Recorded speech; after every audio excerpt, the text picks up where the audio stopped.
pasikatin kagandahan ng loobin ng kabutihan mo sa amin. Alleluia, alleluia.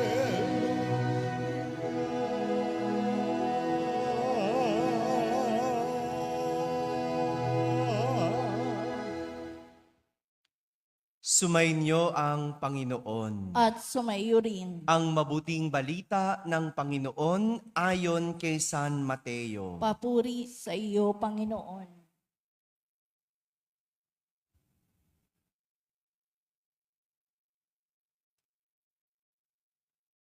Noong panahong iyon, lumapit si Pedro at nagtanong kay Jesus, Panginoon, makailan pong patatawarin ang aking kapatid na paulit-ulit na nagkakasala sa akin?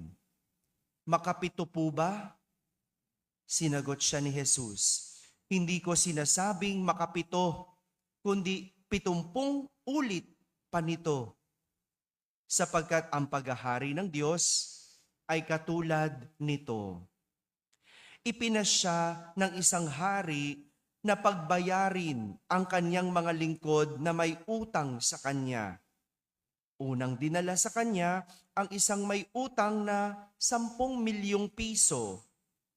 Dahil sa siya ay walang ibayad, iniutos ng hari na ipagbili siya, ang kanyang asawa, mga anak at lahat ng ari-arian upang makabayad. Nanikluhod ang taong ito sa harapan ng hari at nagmakaawa. Bigyan pa po ninyo ako ng panahon at babayaran ko sa inyo ang lahat. Naawa sa kanya ang hari, kaya ipinatawad ang kanyang mga utang at pinayaon siya. Ngunit pagkaalis niya roon ay nakatagpo niya ang isa sa kanyang kapwa lingkod na may utang na 500 piso sa kanya. Sinunggaban niya ito at sinakal. Sabay wika, magbayad ka ng utang mo. Naglumuhod iyon at nagmakaawa sa kanya. Bigyan mo pa ako ng panahon at babayaran kita. Ngunit hindi siya pumayag. Sa halip, ipinabilanggo niya ang kanyang kapwa lingkod hanggang sa ito'y makabayad. Nang makita ng kanyang mga kapwa lingkod ang nangyari, sila'y labis na nagdamdam. Pumunta sila sa hari at isinumbong ang nangyari. Kaya't pinatawag siya ng hari. Ikaw, napakasama mo, sabi niya. Pinatawad kita sa utang mo sapagkat nagmakaawa ka sa akin. Nahabag ako sa iyo. Hindi ba dapat ka ring mahabag sa kapwa mo? At sa galit ng hari, siya'y ipinabilanggo hanggang sa mabayaran niya ang kanyang utang. Gayon din ang gagawin sa inyo ng aking amang nasa langit kung hindi ninyo patatawarin ang inyong kapatid. Pagkatapos sabihin ni Jesus ang mga bagay na ito, siya ay umalis sa Galilea at nagtungo sa lupain ng Judea sa kabila ng ilog Jordan. Mga kapatid, ang mabuting balita ng Panginoon. Pinupuri ka namin, Panginoong Jesucristo. Magsiupo po ang lahat at makinig sa umilya. Isang magandang umaga po sa inyong lahat. Magandang umaga sa mga nasa barangay, sa mga nasa tahanan na nagsisimba online at sa lahat ng nasa abroad. Kasama kayo sa aming banal na pagdiriwang dito sa ating parokya. Kung kahapon, tinuruan tayo ni Jesus ng bagay na gagawin sa mga taong nakagalit natin o hindi natin napagkaunawaan. No? Tinuruan tayo kahapon, naalala nyo pa ba? Kung anong dapat gawin?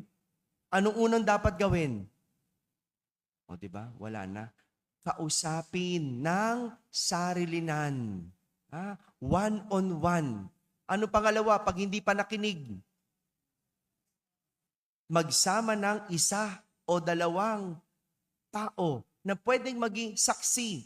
Hindi lang miron, ha? Hindi lang yung taga-miron. No? Pag hindi pa rin nakinig, ayan, tawagin na si Father. No? Idulog sa simbahan. Kapag hindi pa rin nakinig,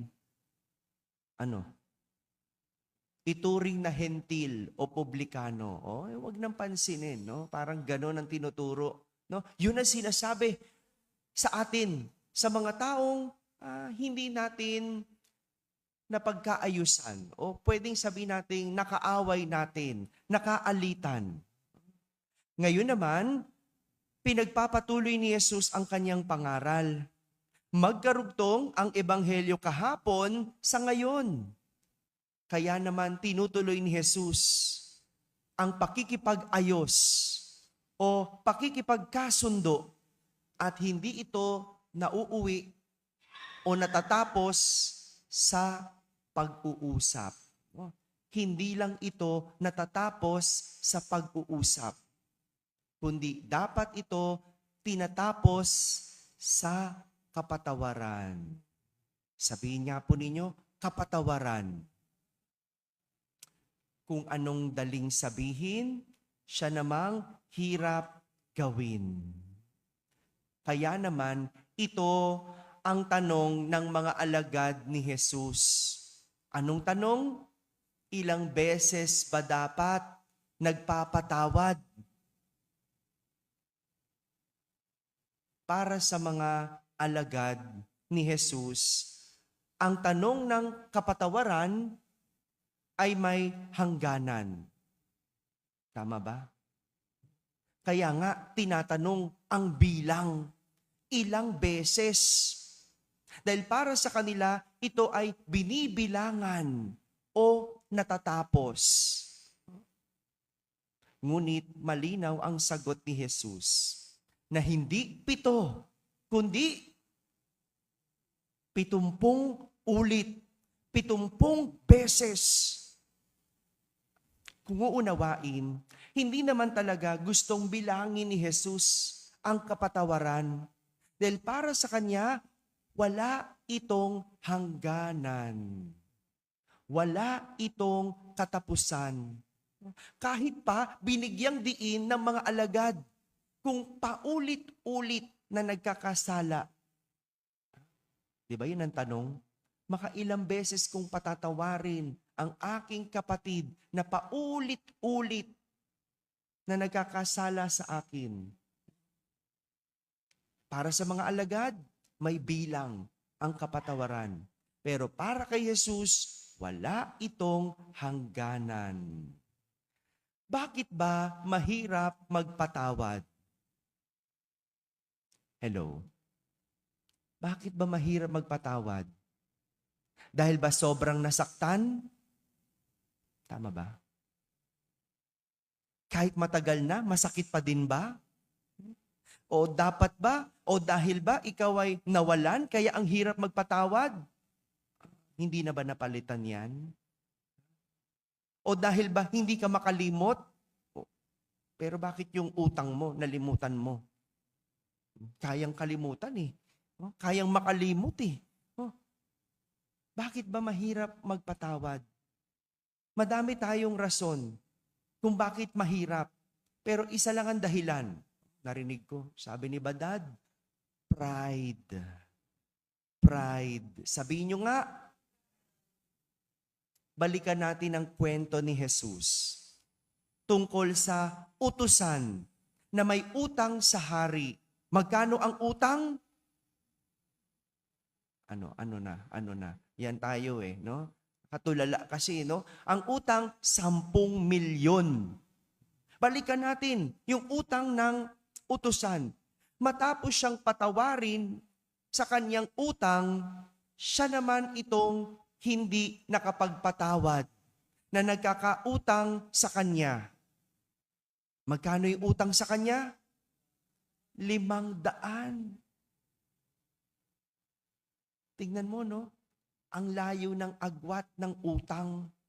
10 milyon na napatawad sa 500 hindi makapagpatawad. Kaya sa halip, ipinakulong niya ito hanggang sa makabayad. Pansinin mo, pinakulong hanggang sa makabayad. Tingin mo ba makakabayad? Hello? Hindi.